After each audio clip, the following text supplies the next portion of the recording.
Assalamualaikum warahmatullahi wabarakatuh. Kami dari kelompok 4. Di video ini kami akan memaparkan hasil diskusi kami yang berjudul pemanfaatan agensi hayati sebagai upaya pengendalian penyakit tanaman. Dan video ini dibuat untuk memenuhi tugas mata kuliah mikologi. Saya Farisa, NPM 220. Saya Alia Arwa, NPM 215. Saya Indasari Dwi Agustin, NPM 180 250 112. Yola Salsabila Safa, NPM 180 250 10 213. Erliana Desi Ramawati, NPM 214. Arif Ihza Hasbullah, NPM 180 250 10 200. Agensi hayati adalah mikroorganisme baik bakteri, jamur, virus, dan lainnya yang digunakan sebagai upaya untuk pengendalian OPT yang menyerang suatu tanaman.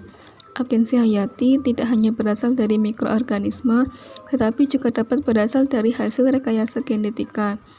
Menurut FAO, suatu organisme atau mikroorganisme dapat dikatakan sebagai agensi hayati apabila organisme atau mikroorganisme tersebut dapat berkembang biak sendiri. OPT yang menyerang masing-masing tanaman berbeda cara dan teknik yang digunakan. Agensi hayati yang digunakan sebagai upaya pengendalian pun juga berbeda.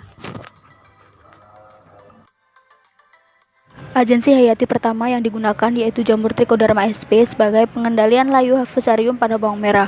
Penyakit layu fusarium tidak hanya menyerang pada komoditas bawang merah saja, tetapi juga menyerang beberapa komoditas lain seperti tomat, cabai, dan juga terong. Layu fusarium ini disebabkan oleh adanya infeksi yang disebabkan oleh jamur Fusarium oxysporum. Kemudian upaya pengendalian penyakit yang dapat digunakan yaitu dengan menggunakan agensi hayati dari jamur antagonis Trichoderma hertzianum.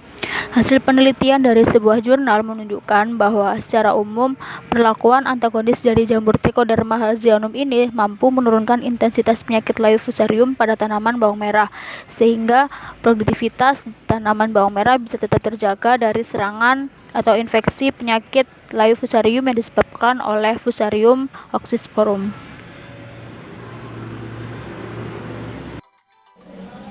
Agensi hayati isolat lokal pengendali penyakit lodo busuk umbi kentang. Penyakit lodo atau busuk umbi kentang merupakan penyakit serius yang menyerang tanaman kentang. Penyebab penyakit ini yaitu adanya jamur patogen Phytophthora infestans.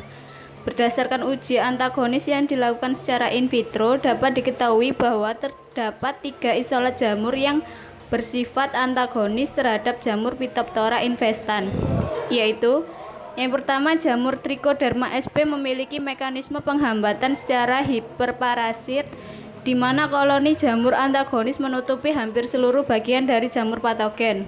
Yang kedua, jamur Aspergillus. Yang ketiga, kelompok jamur yang belum teridentifikasi. Mekanisme penghambatan pada jamur kedua dan ketiga yaitu antibiosis. Zona penghambatan yang dibuat sifatnya hanya sementara.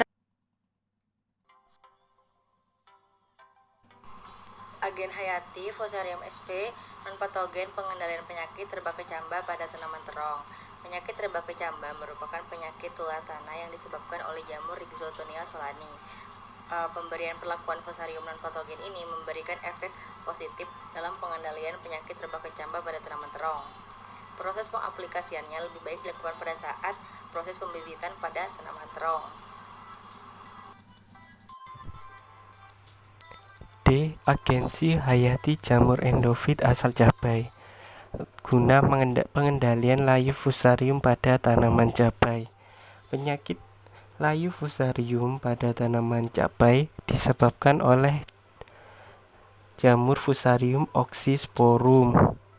Untuk mengendalikan penyakit layu fusarium ini perlu adanya upaya pengendalian serangan penyakit. Salah satunya yaitu dengan memanfaatkan jamur endofit.